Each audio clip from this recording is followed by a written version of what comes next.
Mais ça n'a rien à voir. Je n'ai pas besoin de... La sympathie n'a rien à voir avec ça. Ah bon?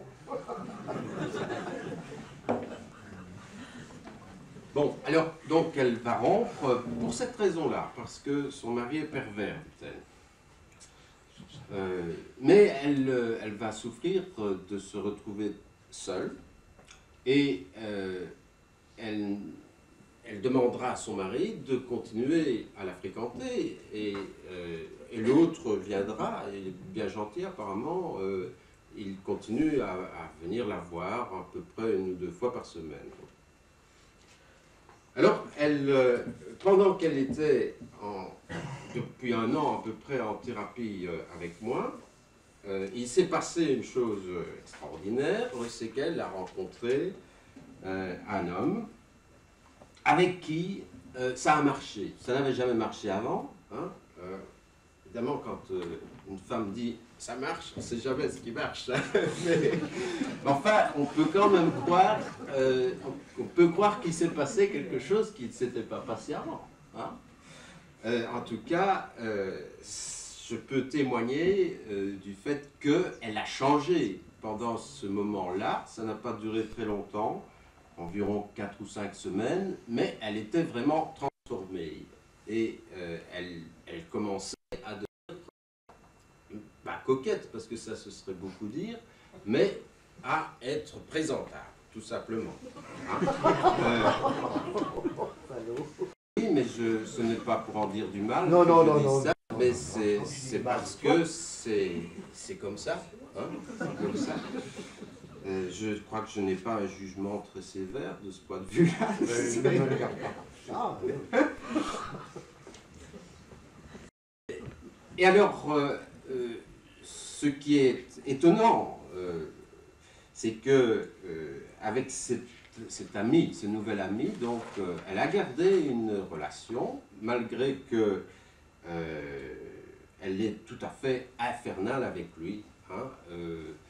D'abord, elle lui reproche de ne pas vouloir vivre avec elle, parce qu'il est marié, qu'il a une maison et 2 enfants, et qu'il ne va pas lâcher tout ça. Ou bien il dit peut-être un jour, quand mes enfants seront mariés, etc., mais pas maintenant. Enfin, bref, elle, après ce moment extraordinaire où manifestement elle avait changé, ben, ça est retombé dans l'état antérieur, et même j'ai l'impression que ça retombait encore plus bas. Mais ces 2 hommes, hein, continuent quand même à la fréquenter et viennent la voir régulièrement. Et ils se rencontrent parfois à son chevet, ce qui est assez... enfin, tout le monde a l'air de trouver ça normal. Il n'y a pas de jalousie, en tout cas, dans ce trio. Hein, il y a là une espèce d'amour collectif, pourrait-on dire, d'où le sexe est à peu près absent. En tout cas, chez elle, il est tout à fait absent, ou bien il a été un peu présent et puis il a complètement disparu. Et les 2 hommes, là, n'ont pas l'air de lui en vouloir, de ne plus les désirer. Hein. Ils sont là, patiemment, à son chevet. Je me dis parfois que je suis le 3e homme, moi, dans l'affaire. Que je fais un peu la même chose que les 2 autres, probablement. Hein, je la paye. Peut-être quand même, ce qui m'est épargné à moi, c'est la haine. Hein, parce que j'ai jamais eu le sentiment qu'elle avait des mouvements de haine à mon égard. Alors que les 2 autres, ils sont très malmenés de ce point de vue.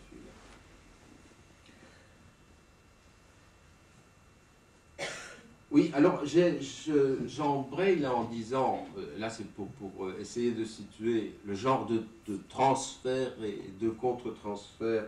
Ça, vous en savez déjà un petit quelque chose de mon contre-transfert, hein, qui est positif-négatif, ça dépend un peu à quel niveau on se situe, mais je dis là dans mon texte qu'elle n'était absolument pas hystérique. Hein, elle n'est pas du tout hystérique dans le sens où il n'y a pas d'érotisation de la relation. Voilà.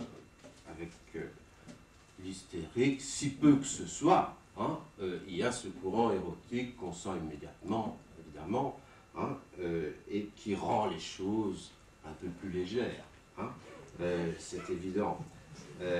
Ici, jamais le moindre mouvement dans ce sens. Et alors j'ai ajouté que pour cette raison, enfin ce n'est pas la seule évidemment, hein, pour cette raison, j'ai jamais eu l'impression qu'il y avait un processus dynamique. Hein, c'est-à-dire, bon, l'hystérique a une relation d'objet, hein, immédiatement, quoi. Ici, on se demande où elle est, la relation d'objet. Hein, en tout cas, j'ai pas du tout l'impression que, j'ai jamais eu le sentiment qu'il y avait là quelque chose qui, dans le transfert, aurait pu être un élément qui aurait pu déboucher sur quelque chose, sur un processus dynamique tout simplement. Hein, c'est-à-dire, puisqu'il n'y a pas de désir, il n'y a pas de conflit non plus.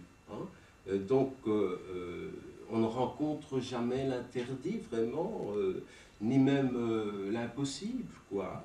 Tout est possible et rien n'est possible d'une certaine façon.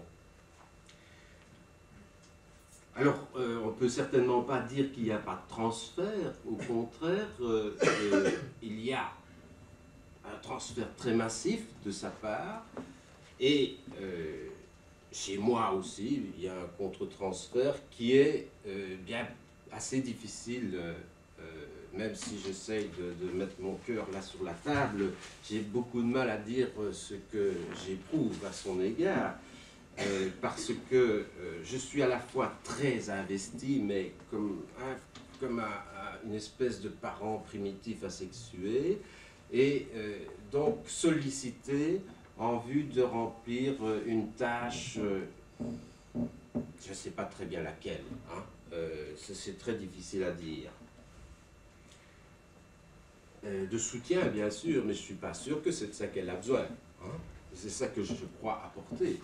Comme toujours dans ces cas-là, on se dit, mais bon, s'ils viennent, c'est quand même qu'ils trouvent quelque chose. Hein. Donc, qu'est-ce qu'ils trouvent chez moi? Je n'en sais rien. Hein. Peut-être c'est un étayage, hein, quelque chose comme ça. Et ce n'est certainement pas négligeable, mais évidemment, en contrepartie, il y a ce sentiment de ne pouvoir pas faire grand-chose de plus, en tout cas pas pour l'instant. Alors, je cite des paroles qui sont d'elle, hein, et qui sont très, très lourdes, parce qu'elle les répète tout le temps. C'est toujours je n'ai pas eu ceci, je n'ai pas eu cela, je n'ai rien. Hein, mon père ne me parlait pas, ma mère me faisait toujours des reproches. Je n'ai pas eu d'amis, je n'ai pas eu d'amis. Maintenant, elle dit, je n'ai pas de mari. Elle n'en a plus. Elle en avait un, elle pourrait encore en avoir un, mais enfin, elle n'en a pas. Hein. Elle n'a pas de maison, elle n'a pas d'enfant, elle n'en aura pas. Hein. Et bientôt, enfin, quand j'ai écrit ça, elle avait abandonné son travail. Elle allait très mal. Donc, j'ai écrit ça il y a 4 semaines, à peu près. Et donc, à ce moment-là, elle était tout à fait dans le fond du trou et elle l'a demandé à être hospitalisée. J'ai dit oui, je n'allais pas m'opposer à son hospitalisation. Et elle est allée effectivement pendant 15 jours à l'hôpital, dans une clinique ouverte, hein, à l'hôpital universitaire. Il faut dire qu'elle est infirmière psychiatrique, et donc ça posait un petit problème, parce qu'il ne fallait pas que ses collègues sachent qu'elle était hospitalisée. Finalement, elle s'en fichait à la fin.